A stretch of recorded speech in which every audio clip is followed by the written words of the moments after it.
दर्शक बंधु यही थिला आमर पूर्णमीर आमर चांद काहींकिना यहाँ छाड़ा परर दृश्य आउ जितेबाला आम सर्वमुख्य होता नमस्कार दर्शक बंधु आपण मानक स्वागत मो वीडियो रे। तो चलतु एथरक यही वर्ष 2026 मसीहा आमर फगुण मास आमर होली दिवस जोटा कि आमर ग्रहण पूर्णमी लगी टिके फिका पड़ जाइतिला कहीं पूर्णमी रे जेमिति आमर दोल गोविंद बुलंती घर घर बुलिकी भोग खाती तो तरबर तरबर होइकी से राति नहले जमीती मु माँ को फोन करी राजगांपुर रे भी सेमिति राति 12टा 12:30 गोटे पाखापाखि हो गलानी ठाकुर भोग खाऊले कहीं ता परदिन पूर्णमी थिला एठी राति रे आमर पूर्णमी आग दिन आमर आसी कॉलोनी को दोल गोविंद आमर विभान रे बसिकिनी घर घर जेहेतु गोटे रीति अच्छी घर घर ठाकुर भोग खाइबे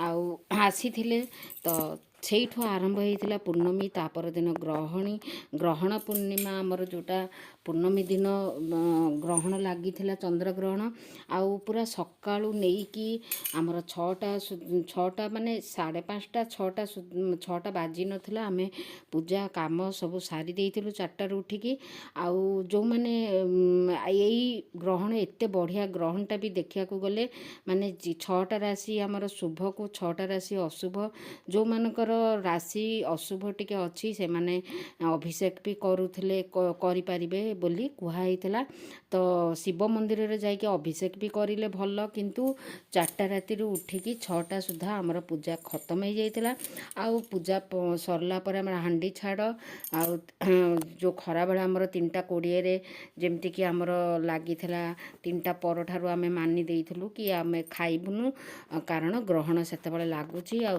ସର୍ବମୁଖ୍ୟ ଆମର ହେଲା ବେଳକୁ ସଞ୍ଜ 6:48ରେ ସର୍ବମୁଖ୍ୟ ହେଇଥିଲା 47ରେ ସର୍ବମୁଖ୍ୟ ହେଇଥିଲା ତାପରେ ଆମେ ଧୁଆ ଧୁଇ ସବୁ କରିକି ରାତିରେ ଯେଉଁଟାକି ଆମର ପୂଜା ସଞ୍ଜବେଳେ ପୂଜା କରିବା କଥା ରାତିରେ ଆମେ କରିଥିଲୁ ଏଇଠି ଦୋଳ ଠାକୁର ଆମର ଆଗ ଦିନ ପୂର୍ଣ୍ଣମୀ ଆଗ ଦିନ ହିଁ କଲୋନୀରେ ବୁଲିକି ଖାଉଥିଲେ ଭୋଗ ଆଉ ତାପରେ ସେଇଠି ଟିକେ ମୁଁ ଯାହା ହଉ ଖୁସି ଲାଗିଲା କାହିଁକିନା ସବୁ ଘରେ ଟିକେ ଟିକେ ବୁଲିକି ଯେତେବେଳେ ଖାଆନ୍ତି ଦେଖିବାକୁ ବି ବହୁତ ଭଲ ଲାଗେ ବିଭାନ ଆସିଥାଏ ଆଉ ସେଇଠି ଠାକୁର ବିରାଜମାନ କରିଥାନ୍ତି ତ ତା ପରଦିନ ସକାଳୁ ସକାଳୁ ପୂଜା କର୍ମ ଆରମ୍ଭ ହେଲା କାହିଁକିନା ଗ୍ରହଣ ଦିନ ହିଁ ଛାଡ଼ିବା ପରେ ମୁଁ ଘର ପୋଛାଠୁ ଆରମ୍ଭ କରିକି ସବୁ କାମ କରିଦେଇକି ଘର ଠାକୁରଙ୍କର କପଡ଼ା ଚେଞ୍ଜ କରିକି ପୁରା ଅଲଗା ପେୟାର ପିନ୍ଧେଇ ଦେଲି ଠାକୁରଙ୍କର ଆଉ ତାପରେ ରେଡ଼ି କରିକି ରଖିଦେଇଥିଲି ଧୂପ ଦେଇକି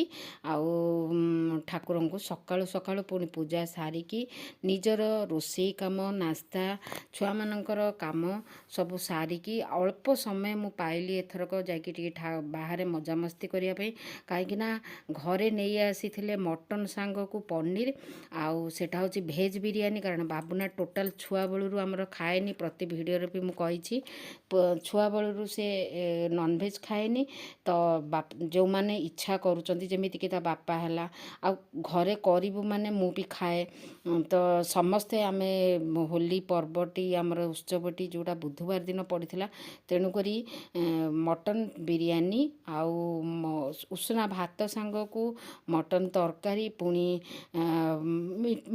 ମିଠା ଆଉ ସରବତ ଏଇସବୁ କରିଥିଲି ଯେଉଁମାନେ ଗେଷ୍ଟ ଆସୁଥିଲେ ଯେଉଁମାନେ ରଙ୍ଗ ଲଗାଇବାକୁ ଆସୁଥିଲେ ତାଙ୍କୁ ମିଠା ଦିଆହେଉଥିଲା ଏମିତି କିଛି ଚାଲିଥିଲା ହୋଲି ଉତ୍ସବ ଏଥର ଏଇ ବର୍ଷ ଉତ୍ସବଟି ଭଲ ମଜା ହେଇଥିଲା କିନ୍ତୁ ଗ୍ରହଣ ଲାଗି ଟିକେ ମାନେ ଫିକା ପଡ଼ିଯାଇଥିଲା କ'ଣ ମାନେ ଏତେ ଆଗରୁ ଯେମିତି ଆମେ ଆର ବର୍ଷ ଆମେ ଦେଖେଇଥିଲୁ କି ସାଙ୍ଗମାନେ ମିଶିକି ସମସ୍ତେ ଛଣାଛଣି ପିଠା କିଏ ଦହିବରା ଏମିତି ସବୁ ନେଇକି ଗୋଟେ ମସ୍ତି କରିଥିଲୁ ଗୋଟେ ଜାଗାରେ ବସିକି ଖାଇଥିଲୁ ଏଥର କିନ୍ତୁ ସମ୍ଭବ ହେଇପାରିନଥିଲା ଏଇଠି ସକାଳୁ ଗ୍ରହଣର ଯେଉଁ ଆମର କପଡ଼ା ବାହାର କରିଥିଲି ଠାକୁରଙ୍କର ପୁରା ବହୁତ ସାରା କପଡ଼ା ତ ଠାକୁର ମୋର ପିନ୍ଧିକି ରହନ୍ତି ତ ତାଙ୍କୁ ନୂଆ ପେୟାର ଲଗାଇଲା ମାନେ ସେଇଠି 2 ଘଣ୍ଟା 2.5 ଘଣ୍ଟା ଲାଗିଯାଏ କାହିଁକିନା ପୁରା କାମଟା ପୁରା ପୋଛାପୋଛି କରି ସବୁ ଠାକୁରଙ୍କୁ ଅଲଗା କପଡ଼ା ଧୁଆ କପଡ଼ା ପିନ୍ଧେଇଲା ପରେ ଏଇ କପଡ଼ାଟାକୁ ରଖିଥିଲି ପୁଣି ସକାଳୁ ହୋଲି ଦିନ ହିଁ ସେଇଦିନ ଧୋଇକି ତାକୁ ଶୁଖେଇଦେଲି।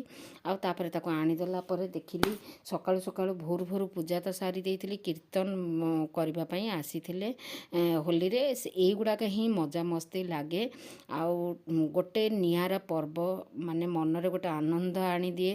ଆଉ ଘରେ ଗୋଟେ ଦୁନିଆ ରକମ ଜିନିଷ କରିକି ତମେ ଖାଇକି ଗୋଟେ ମଜା ମାହୋଲଟା ପୁରା ମଜାମସ୍ତିରେ ଯାଏ। ତ ଭେଜ୍ ବିରିୟାନୀ କରିଥିଲି, ଆଉ ପନିର ବି ପକେଇକି ଭେଜ୍ ବିରିୟାନୀ ଆଉ ମଟନ୍ ବିରିୟାନୀ ବି କରିଥିଲି। କାରଣ ସାନ ପୁଅ କହିଲା ମୁଁ ତରକାରୀ ଖାଇବିନି, ମୁଁ ମଟନ୍ ବିରିୟାନୀ ଖାଇବି। ତ ତା ସାଙ୍ଗକୁ ରାଇତା, ଆଉ ସଞ୍ଜବେଳେ ଦହିର ଘୋଳ ଦହି ଆଣିଥିଲେ। ଘୋଳ ଦହିର ମଜା ଏମିତି ଥିଲା। ଦେଖନ୍ତୁ ରଙ୍ଗ ମୁଁ ପୁରା ହେଇଛି। ଆଉ ତାକୁ ଛୁଆମାନଙ୍କୁ କାହିଁକି ଡେରି ହେଇଯିବ, ମୁଁ ଗାଧେଇ ଡବଲ୍ ଗାଧୁଆ। ଏଇଟା ଉଷୁନା ଭାତ ତା ବାପା ଲାଗି ହେଇଥିଲା, ଏଇଟା ଦହି ରାଇତା ହେଇଥିଲା। ଆଉ ଦହିକି ଛୁଙ୍କ ଦେଇ ଦେଇଥିଲି, ମୋଟା ମୋଟା ଦହିଟା କରିକି ଛୁଙ୍କ ଦେଇ ଦେଇଥିଲି, ଯେଉଁଟାକି ଆମର ବିରିୟାନୀ ସାଙ୍ଗରେ ଖାଇବା ପାଇଁ। ତ ଚାଲ ଏଠି ପିଆଜ ଭାଜିକି ରଖିଦେଇଛି। ଆଉ ଭାତଟାକୁ ଅଳ୍ପ ମାନେ ଗୋଟେ ଫୁଟା କରିକି ରଖିଛି, ତାକୁ ବିରିୟାନୀ କରିବି।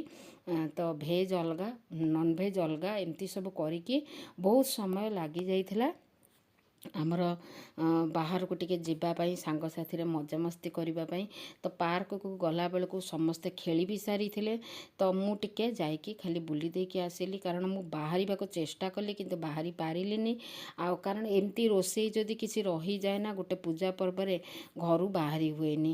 ଯଦି ରୋଷେଇ ନଥିବ ଟିକେ ମଜାମସ୍ତି କରିବେ, ରୋଷେଇ ଯଦି ଥିବ ତାହେଲେ କିଏ କରିବ? ସବୁ କାମ ମୋତେ କରିବାକୁ ପଡ଼େ। ତ ଏବେ ବି ତ ନିଲୁ ଆସୁନି, ସବୁ ଘର ଝାଡ଼ୁ ପୋଛା ବର୍ତ୍ତନ ସବୁ କରିବାକୁ ପଡ଼ୁଛି। ଏଇଠି ମଟନ୍ ଆଣି ଦେଇଥିଲେ, ଆଉ ବଢ଼ିଆ କିନା ଖାଇବା ହେଲା। ତାପର ଦିନ ଗୁରୁବାର, ତେଣୁକରି ତାକୁ ରାତି ସୁଦ୍ଧା ଖାଇକି ସରେଇବାର ଥିଲା। ଆଉ ଏଇଠି ବ୍ୟାନର ମରା ହେଇଛି, ଯେଉଁଟା ଆମର ଏଇଟା ପ୍ରଥମ ବର୍ଷ ଏଇ ପାର୍କରେ ଆମର ହେଲା, ଯେଉଁଟାକି ଆମର ଖୁସିରେ ଗୋଟେ ମଜାମସ୍ତି କରିବା ପାଇଁ ଗୋଟେ ମାହୋଲଟେ କ୍ରିଏଟ୍ କରାହେଇଥିଲା। କି ଏଇ ଜାଗାରେ ଗୋଟେ ଆବରଣ ଭିତରେ ଗୋଟେ ମଜାମସ୍ତି, ଛୁଆମାନେ ନାଚି ବି ପାରିବେ, ଗୀତ ବି ଗାଇପାରିବେ, କି ଖେଳକୁଦ କରିପାରିବେ। ରଙ୍ଗ ମାହୋଲକୁ ନେଇକି, ରଙ୍ଗର ଉତ୍ସବକୁ ନେଇକି ମଜା କରିପାରିବେ। କାହିଁକିନା ରୋଡ଼ରେ ଗାଡ଼ି ଆସୁଛି, ଇଏ କରୁଛି, ଗୋଟେ ପାର୍କ ଭିତରେ ହେଇଥିଲା। ତ ଦେଖନ୍ତୁ କେତେ ସୁନ୍ଦର ଏରିଆଟା, ଆଉ ବହୁତ ପୁରା ଘର ପାଖରେ ଏଇ ପାର୍କଟି। ଆଉ ଏଇ ପାର୍କରେ ବହୁତ ସମୟ, ପୁରା 9ଟା 9:30ରେ ଆମକୁ ଡାକି ଦେଇଥିଲେ। ଯେହେତୁ ଆଗ ଦିନ ବି ହୋଲିକା ଆମର ଜାଳିଥିଲେ, କିନ୍ତୁ ଆମେ ଦହନ କରିଥିଲେ ହୋଲିକା ଦହନ। ଆମେ କିନ୍ତୁ ଯାଇପାରିନଥିଲୁ, କାରଣ ଗ୍ରହଣ ଛାଡ଼ିଲା ପରେ ପୁଅମାନେ ସିନା ଗାଧେଇକି ଯେଉଁ କାମଟା କରିବା କଥା କରିପାରିବେ, କିନ୍ତୁ ଆମେ ଆମର ଘର କାମ କରିକି, ଠାକୁରଙ୍କୁ ପୂଜା କରିକି, ନିଜେ ରୋଷେଇ କରିକି, କାରଣ ଦିନ ଭରି ଭାତ ଖିଆ ହେଇନଥିଲା, ଆଉ ରୋଷେଇ କରିକି ଖାଇଲା ବେଳକୁ ଆଉ ହୋଲିକା ଦହନ ଦେଖିପାରିଲୁନୁ। ତାପରେ ଆମେ ଯାଇଥିଲୁ, ମୁଁ ଯାଇଥିଲି ଟିକେ ଡେରିରେ। ସେଠି ଟିକେ ବୁଲିଲି, ସମସ୍ତଙ୍କୁ ଭାଇମାନଙ୍କୁ ସବୁ ରଙ୍ଗ ଲଗେଇଲି, ଅବିର ଲଗେଇଲି। ଆଉ ଘରେ ଆମର ତ ଖେଳା ହେଇଯାଇଥିଲା, ଆଉ ଠାକୁରଙ୍କ ସାଙ୍ଗରେ ଦୋଳ ବିଭାନରେ ତ ଆଗ ଦିନ ରାତିରେ ଖେଳା ହେଇଥିଲା। ତ ଚାଲନ୍ତୁ, ଏଇମିତି ଥିଲା ଏଇ ବର୍ଷର ହୋଲି ଉତ୍ସବଟି। ଆପଣମାନେ କେମିତି ହୋଲି ଉତ୍ସବଟି ମାନେଇଥିଲେ? ଆଉ ଏଇଟା ହେଉଛି ଓଡ଼ିଶାରେ ଟିକେ ବେଶୀ ଜଣାପଡ଼େ, କାହିଁକି ଭାରତୀୟର ଇଣ୍ଡିଆରେ ହିଁ ସମସ୍ତେ ହୋଲି ସବୁ ଜାଗାରେ ସବୁ ମହଲରେ ଖେଳନ୍ତି, କିନ୍ତୁ ଓଡ଼ିଶାରେ ଟିକେ ବେଶୀ ଜଣାପଡ଼େ। କ'ଣ ଏଇଟାକୁ ଆଗରୁ ତ ଆହୁରି ଜଣାପଡ଼ୁଥିଲା ହୋଲି ଉତ୍ସବ, କିନ୍ତୁ ଏବେ ଟିକେ ଫିକା ପଡ଼ିଗଲାଣି। ଏବେ ରଙ୍ଗକୁ ନେଇକି ବହୁତ ଗଣ୍ଡଗୋଳ, କେଉଁଠି ମାରପିଟ ହେଇଯାଉଛି, କାରଣ ସବୁ ନିଶା ନେଇକି ଖେଳୁଛନ୍ତି। ତେଣୁକରି ବହୁତ ଡର ବି ଲାଗେ ବାହାରିବା ପାଇଁ। କିନ୍ତୁ ଆମ ଏଇଠି ଯେଉଁ ଖେଳୁଥିଲେ, ଆମର ବହୁତ ସିଷ୍ଟମେଟିକ୍, ବହୁତ ସାଇଲେଣ୍ଟ ଭାବରେ, ବହୁତ ସମ୍ମାନ ସହିତ, ମାନେ ଲେଡ଼ିଜ୍ମାନଙ୍କୁ ସମ୍ମାନ ଦେଇକି ଖେଳା ହେଉଥିଲା। ତା ସାଙ୍ଗକୁ ପକୁଡ଼ି, ଗରମ ଗରମ ପକୁଡ଼ି ସାଙ୍ଗକୁ ଚଟନି, ପୋଦିନା ଧନିଆର ଚଟନି ହେଇଥିଲା। ଆଉ ଯେଉଁମାନେ ଯାଉଥିଲେ ତାଙ୍କୁ ବି ପକୋଡ଼ା ସହିତ ଚଟନି ଦିଆହେଉଥିଲା। ତ ଚାଲନ୍ତୁ, ଏମିତି ରୋଷେଇ ସେଇଠି ହିଁ ସେଇଠି ପାର୍କରେ ଛଣା ହେଇଥିଲା, ସିଲିଣ୍ଡର ଆଣିକି ସବୁ ଆୟୋଜନ କରିଥିଲେ। ପୁରା ଟିମ୍କୁ, ଏଣ୍ଟାୟାର ଟିମ୍କୁ ମୁଁ ଧନ୍ୟବାଦ ଦେବି, ଯେଉଁମାନେ ଆମ ଲାଗି ଟିକେ ଭାବିଲେ କି ହଁ ଗୋଟେ ମାହୋଲରେ ଗୋଟେ ଖୁସିର ଲହରୀ, ମାନେ ଖୁସିର ଆୟୋଜନଟେ କରିବା ପାଇଁ। ତ ବହୁତ ଖୁସି ଲାଗିଲା। ଯାହା ହଉ, ଆପଣମାନଙ୍କୁ ଧନ୍ୟବାଦ ଆମ ପାଇଁ ଏତିକି ଆୟୋଜନ କରିଥିବାରୁ। ତ ତ ବହୁତ ବଢ଼ିଆ ବି ଲାଗିଲା। ସେଇଠି ଦେଖନ୍ତୁ ସମସ୍ତଙ୍କୁ ଖୁସି କରିବା ପାଇଁ ମଜାମସ୍ତି କରିବା ପାଇଁ ନେଇକି ନାଚୁଥିଲେ। ଆଉ ମୁଁ ତ ବହୁତ ଡେରିରେ ଗଲି କାରଣ ରୋଷେଇ ଥିଲା। ଆଉ ରୋଷେଇ ତ ସାରିକି ନ ଗଲେ ପୁରା ରଙ୍ଗ ହେଇଯାଆନ୍ତି, ଆଉ ପୁଣି ଆସିକି ନ ଗାଧେଇଲେ ଆଉ ରୋଷେଇ କରିପାରିବୁନି। ତେଣୁକରି ରୋଷେଇ କାମଟା ଆଗ, କାହିଁକିନା ଛୁଆମାନେ ଖେଳିକି ଆସିକି ତାପରେ ଖାଇବେ। ସାନ ପୁଅର ବୋର୍ଡ଼ ପରୀକ୍ଷା ଥିଲା, ଆଉ ସାନ ପୁଅ ଆର ବର୍ଷରୁ ଆଉ ଖେଳିବାକୁ ଏତେ ଇଣ୍ଟରେଷ୍ଟ ଦେଉନି, କାହିଁକିନା ରଙ୍ଗ ଯେହେତୁ ଗୋଟେ ଖେଳିବ ଇଚ୍ଛା ଥିବା ଦରକାର, ଆଉ ତାକୁ ଆଉ ରଙ୍ଗ ଖେଳିବାକୁ ପସନ୍ଦ କଲାନି। ତେଣୁକରି ସେ ଏଥରକ ବାହାରିଲାନି। ତ ଦର୍ଶକ ବନ୍ଧୁ, ଏଇ ଥିଲା ଆମର ଏଇ ବର୍ଷର ହୋଲି। ଆଉ କିଛି ନିଆରା ଢଙ୍ଗରେ ପାର୍କରେ ପ୍ରଥମ ବର୍ଷ ହୋଲି ଖେଳର ଗୋଟେ ମଜା ହେଇଥିଲା। ଏଇଟା ତ ଟିକେ ଦେଖୁଛନ୍ତି, କାରଣ ମୁଁ ହିଁ ଡେରିରେ ପାର୍କକୁ ଯାଇଥିଲି, କାରଣ ଘର କାମ ସାରିକି। କିନ୍ତୁ ବହୁତ ଭିଡ଼, ଆଉ ବହୁତ ସ୍ତ୍ରୀ ଲୋକମାନେ ବି ସବୁ ଥିଲେ। ଯାହା ମୋ ମିଷ୍ଟର କହିବା ଇଏରେ କି ମାନେ ସମସ୍ତେ ଥିଲେ, ଖେଳୁଥିଲେ। ତ ମୁଁ ତ ଘରୁ ବାହାରି ପାରିନଥିଲି। ଦେଖୁନାହାନ୍ତି, ଏଇଠି ରୋଷେଇ ଘରେ ବସିକି ଏଇ ସବୁ କାମ ଚାଲିଥିଲା। ମଟନ ଫଟନ ଏଗୁଡ଼ାକ ସବୁ ନେଇ ଆଣି ଦେଇଛନ୍ତି। ଆଉ ବାବୁନା ହଷ୍ଟେଲରୁ ଆସିଥିଲା ଯେହେତୁ ହୋଲିରେ ଘରକୁ, ତ ଛୁଆଟା ଆସିଲା ପରେ ଭଲ ଲାଗେନି ନା ବାହାରକୁ ଯାଇକିନି। ବାହାରୁ ଏକରେ ତ ବାହାର ଜିନିଷ କିଣିକି ଖାଇବାକୁ ମୋତେ ବି ପସନ୍ଦ ନାହିଁ, କି ମୋ ମିଷ୍ଟରଙ୍କୁ ବି ପସନ୍ଦ ନାହିଁ। କିନ୍ତୁ ଘର ଜିନିଷ ଯାହା ବି ଯେତେ ବି କଷ୍ଟ ହଉ ଯାହା କରୁ ଘରେ ମୁଁ କରେ। ଆଉ ଦେଖନ୍ତୁ ଏତିକି ଆଇଟମ୍ ମୁଁ କରିଲି। ତାପରେ ବାବୁନା ଖୁସିରେ ତାର ଯାଇଥିଲା ଖେଳିବା ପାଇଁ, ଏନ୍ଆଇଟିକୁ ଯାଇଥିଲା। ଏନ୍ଆଇଟିରୁ ଆସିଲା ପରେ ଖେଳିକିନି ତାପରେ ଦୁଇ ଭାଇ ବସିକି ଆରାମସେ ଖାଇଥିଲେ। ମିଠା ଲଡ଼ୁ ଆଉ ଗୁଲାବଜାମୁନ ଏଗୁଡ଼ା ସବୁ ଅଣା ହେଇଥିଲା ଘର ପାଇଁ। ତାପରେ ତାଙ୍କ ସାଙ୍ଗ ବି ମିଠା ପ୍ୟାକେଟ୍ ଧରିକି ପଳେଇ ଆସିଥିଲେ। ଏଇ ଯେଉଁ ଲଡ଼ୁଟା ଦେଖୁଛନ୍ତି, ପକୋଡ଼ା ଆମର ପାର୍କରେ ମିଳିଥିଲା। ସମସ୍ତେ ସବୁ ଭେରାଇଟି, ମାନେ ଏତେ ଖାଇବା ହେଇଗଲେ ବି କେତେ ଖାଇବ। ତ ଚାଲନ୍ତୁ, ହୋଲିରେ ତ ଏମିତି ବି ବାହାରେ ସମସ୍ତେ ଖାଆନ୍ତି, ଯିଏ ଯାହା କରିଥାଏ ଦିଅନ୍ତି। ତ ସେଇଥିରେ ହିଁ ପେଟ ପୁରିଯାଏ, ଘର ଜିନିଷ ଖାଇବାକୁ ଇଚ୍ଛା ନଥାଏ। କିନ୍ତୁ ରାତି ପର୍ଯ୍ୟନ୍ତ ଯାହା ହଉ ଚିକେନ୍ ମଟନ୍ ଏଗୁଡ଼ାକ ନା, ମଟନ୍ ଆଉ ପନିର ଭେଜ୍ ଏଗୁଡ଼ାକ ସବୁ ବିରିୟାନୀ ସବୁ ଖାଇଲେ। ଆଉ ତାପରେ ଏଇଠି ମାହୋଲ କିଛି ଏମିତି ଥିଲା କଲୋନୀର। ତ ଚାଲନ୍ତୁ, କଲୋନୀରେ ବି ବାହାରି ନଥିଲେ, 2-3 ଘର ବାହାରି ନଥିଲେ। ଆଉ କେତେ ଜଣ ବାହାରିକି ଆମେ ମଜା କରିଥିଲୁ। ତାପରେ ସର୍ବଶେଷରେ ଖାଇସାରିଲା ପରେ ଘୋଳ ଦହି ଆସିଥିଲା, ତାକୁ ପିଇକି ହୋଲିର ଶେଷ ଏଣ୍ଡିଙ୍ଗ କରିଥିଲୁ। ତ ଚାଲନ୍ତୁ, ଏହିପରି ଥିଲା ଏଇ ବର୍ଷର ହୋଲିର ଭିଡ଼ିଓଟି କେମିତି